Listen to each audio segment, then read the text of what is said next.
Hey everyone, a warm welcome to English class. I'm your presenter Dimpy Khurana, working as English Mistress at Government High School Alachor in district S.B.S. Nagar.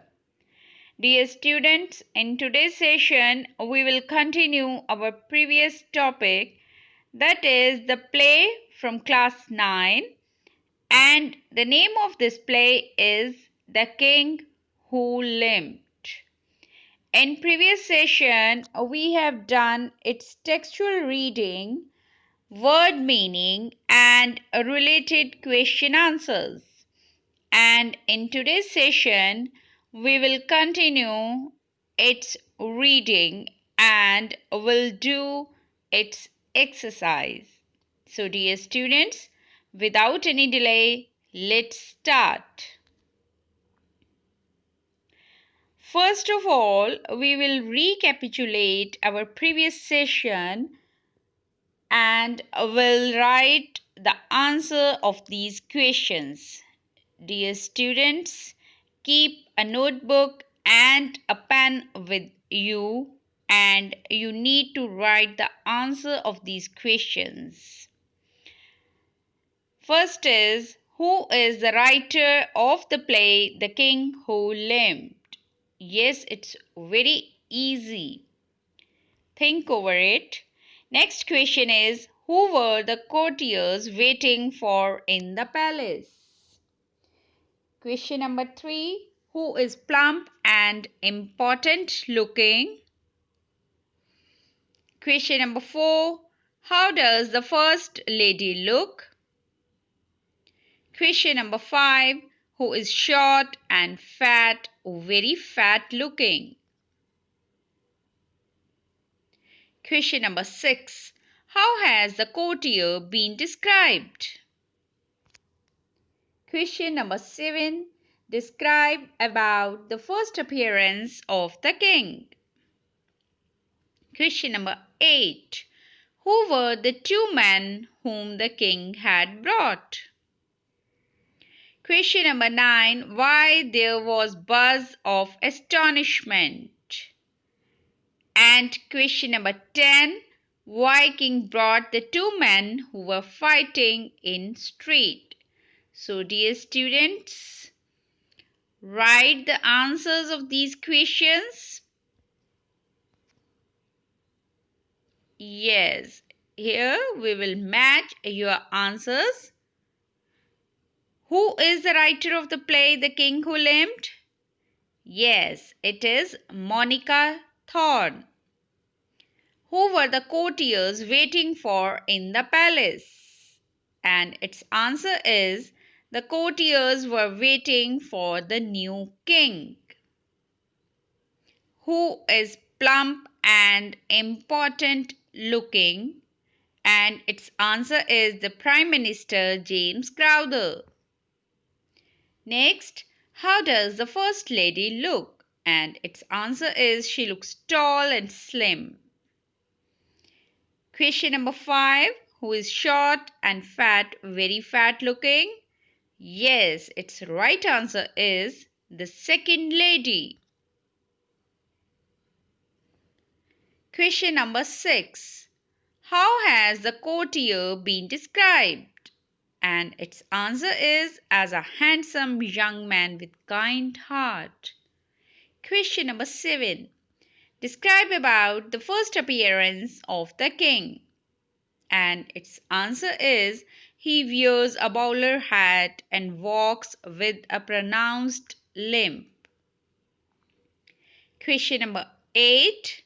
Who were the two men whom the king had brought? And its answer is, they were the men who had been seen fighting in a street.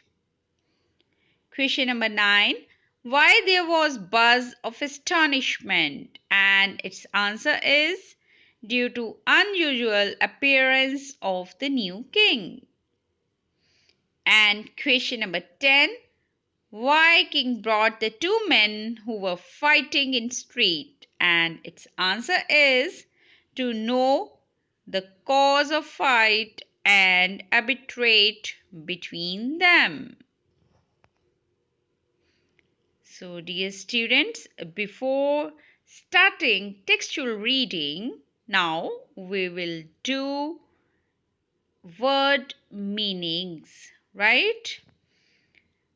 The first word is previous and it means earlier or former. Next is avoid. It means stop from happening or prevent. Coronet. It means a small crown. Next is get on with and it means begin. Next word is queer and it means funny or you can say odd or strange. Next is cramp. It means sudden tightening of a muscle which causes pain. Next word is imitating. It means copying. Sprain, injury which makes the part of the body swell or it is painful. Next word is convalescent home. It means a kind of hospital where people go to get well after a serious illness. Next is quarrelsome. It means one who argues a lot, picks up fights. Next, sharp dig. It means strong and sudden push. Next word is breached. It means broken, remarkable, unusual. Next is evidence. It means proof, care of, like, splendid, excellent, or great. So, dear students, now let's start reading. The King Who Limped. Second Lady. Oh, I see. What a funny hat. Everyone stares at the king's bowler hat. King. Taking off his hat and looking at it, then putting it back on his head again. My hat? What's wrong with my hat? It's a very good hat. Chancellor. No doubt, Your Majesty, but one previous king wore a crown. King. What? In this blazing sun? It's a wonder he didn't die of sunstroke. Prime Minister. Oh no, Your Majesty, he died of old age. King. Well, that's the disease no one can avoid. Chancellor. To the herald nearest him, handing him his coronet, take this away and bring me a hat. King. Well, I suppose we had better get on with business. What do we do first? The two heralds return and hand hats to the Chancellor and the Prime Minister who put them on. The heralds seat themselves as before. Prime Minister, as he puts on his hat, we kiss your hand, Your Majesty. King, it's a queer idea, but I suppose it is usual. Chancellor putting on his hat, quite, Your Majesty. Prime Minister, quite? Second Lady, quite? King, come along then and let's get it over. The Prime Minister goes up to the throne and, walking with a limp like the king, goes down on one knee and kisses the king's hand. What's the matter with you? Are you lame? Prime Minister, I have cramp in my leg, Your Majesty. The Chancellor follows, exactly imitating the Prime Minister. King, have you got cramp too? Chancellor, limping backwards from the throne. I have rheumatism. I think, Your Majesty. The second lady follows, also limping. King. What? Another one with rheumatism? Second lady. No, a sprained ankle, Your Majesty. King. Dear me, how unfortunate! Cramp, rheumatism, and a sprained ankle. Are you sure I have come to the right place? This is the palace, isn't it? And not a convalescent home. The first lady and the courtier follow, but they do not limp. While this is going on, the second lady rubs her ankle, and the chancellor and prime minister rub their legs. King, to the first lady as she kneels, have you nothing the matter with you? First lady, no, I am afraid not, Your Majesty, as she returns to her place. I have always been very healthy. King to the courtier as he kneels. Or with you? Courtier, I trust so, Your Majesty. King, dear me, you seem to be a young man with a mind of your own. Courtier, I trust so, Your Majesty. King, now pointing to the two neighbors, what would you do with these two quarrelsome people? The neighbors are pulling at the dog, and just at this moment, the page gives them each a sharp dig in the ribs with his elbows. Prime Minister, if I may suggest, Your Majesty, I should put them both in prison. King, what for? Chancellor, if I may suggest, Your Majesty, for causing a breach of the peace. Second Lady, what is a breach of the peace? First Lady, be quiet, you are one. King to the courtier, what would you do? Courtier, I should listen to what they have to say. King, a good idea. To the neighbors, come forward and let us hear what you have to say for yourselves. They drop the dog's leads and come forward and kneel at the foot of the throne. Prime Minister and Chancellor together. If I may suggest, King, sit down for goodness sake and be quiet for a minute and stop suggesting. To the neighbors, as the Prime Minister and Chancellor sit on the top step of the throne looking crushed. Now, my men, what were you fighting about? First neighbor, the dog belongs to me, Your Majesty, and he says it is his, pointing his finger at the other man. Second neighbor, he lies, Your Majesty.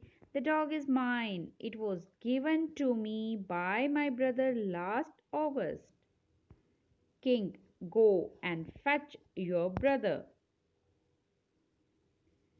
Second neighbor, I am afraid that is impossible, Your Majesty. My brother is dead.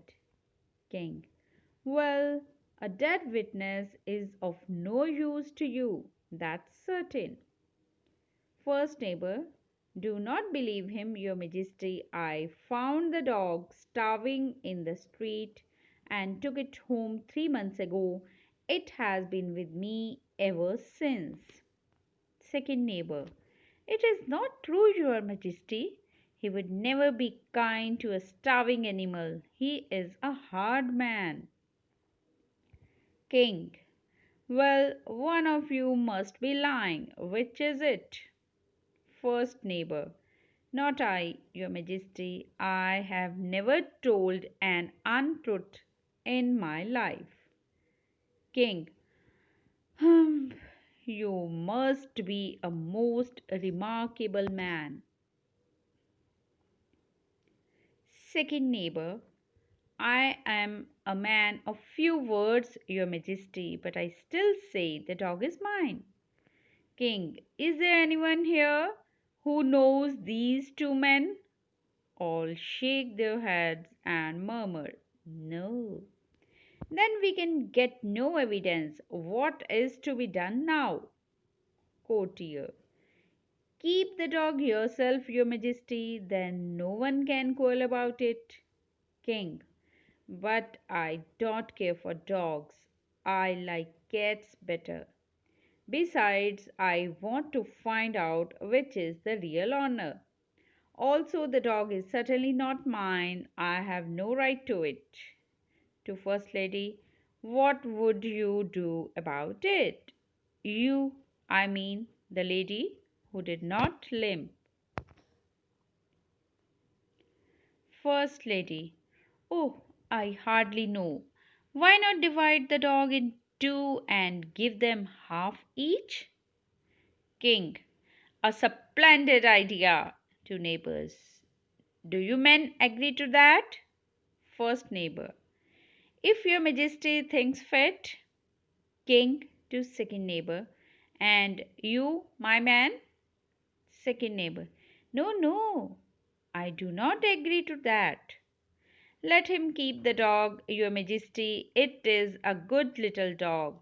I cannot bear to see it harmed. Let him have the dog. King, humph. It seems quite clear which is the owner. First neighbor, I am your majesty. May I have my dog and go home now? Please, your majesty. King to first neighbor, you said you had never told an untruth in your life. It seems to me you have never done much else to heralds. Take him off to prison. The heralds seize him. First neighbor, but why, your majesty? I have done nothing wrong. Is it justice, your majesty, to put an innocent man in prison? He is struggling to free himself from the two heralds. King fiercely, be still, you rascal! You will go to prison for two reasons. First, because you caused a breach of the peace by fighting in the street. And second, because you tried to steal this dog which does not belong to you. Away with him! The heralds lead him off. Dear students, rest of the textual reading will be done in next session. As we have earlier done that it is a simple and humorous play, right? It makes fun of people who try to please others by flattery, and these persons are known as sycophants. Such people don't deserve the position they hold. They use flattery as a tool to maintain their position.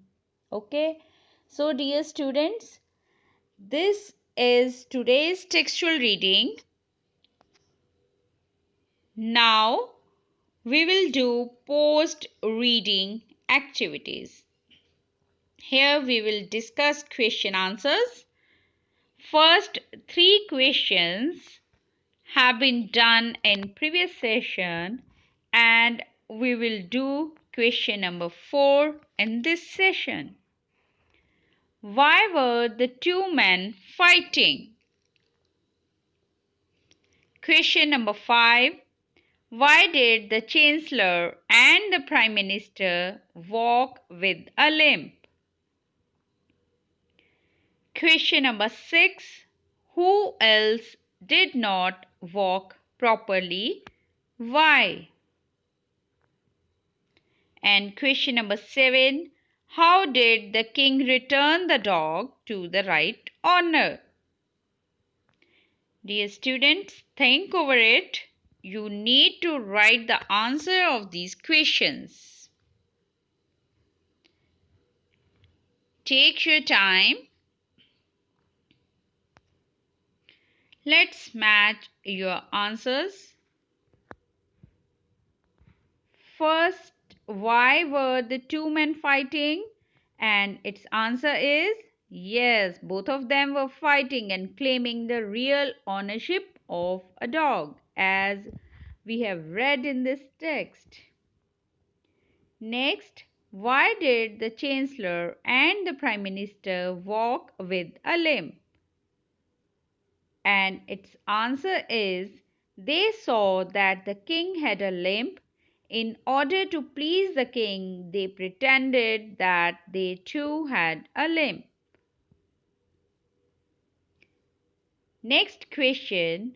Who else did not walk properly? Why?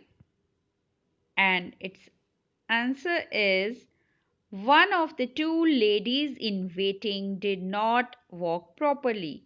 She said she has a sprained ankle, but in fact, she was only trying to walk like the king who had a limp.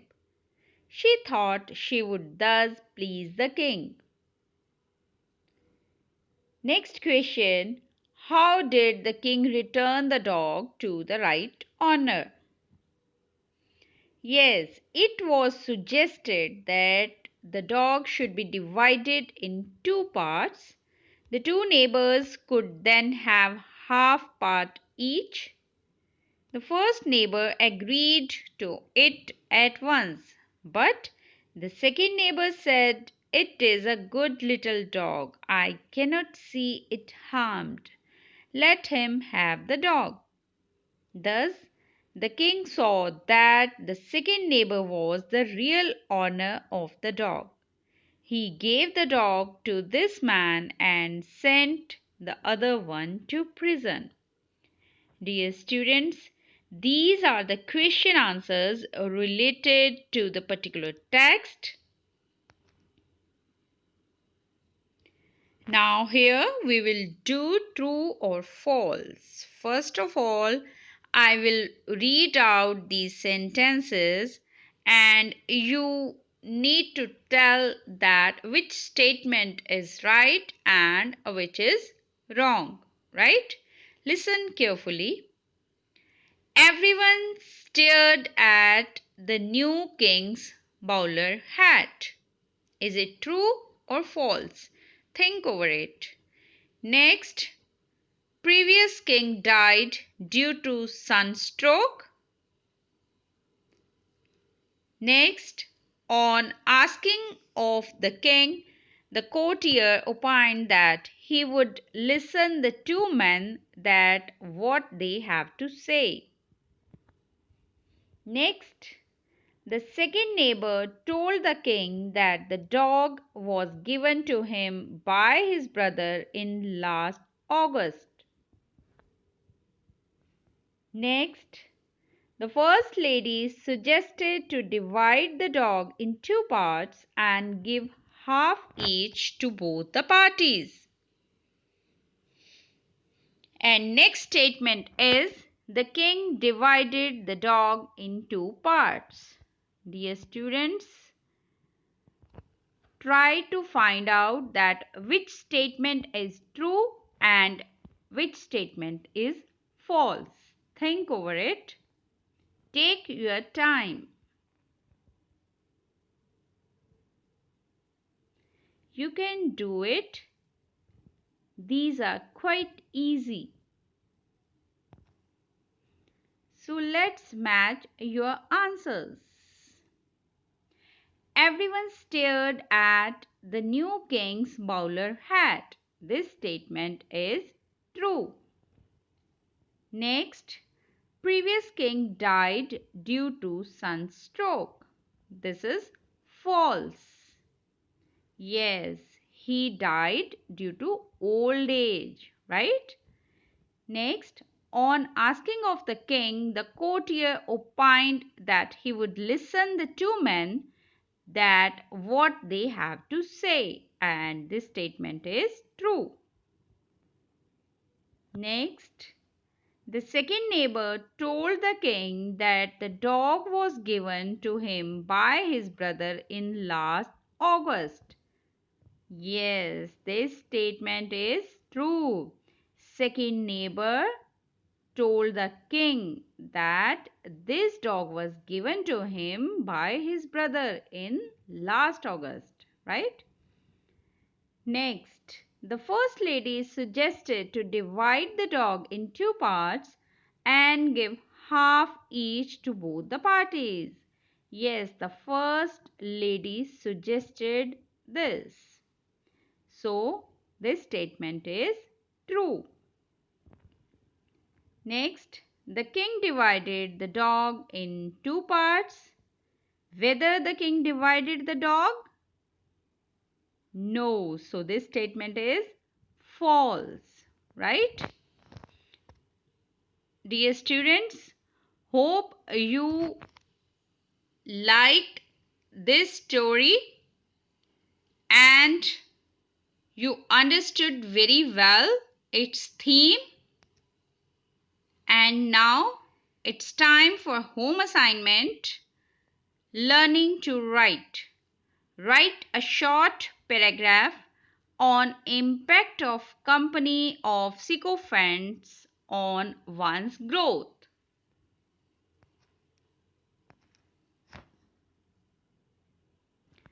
This is all about for today's session. We will meet again in a new session with same topic and we will conclude this topic in new session. Till then, goodbye. Have a very nice day.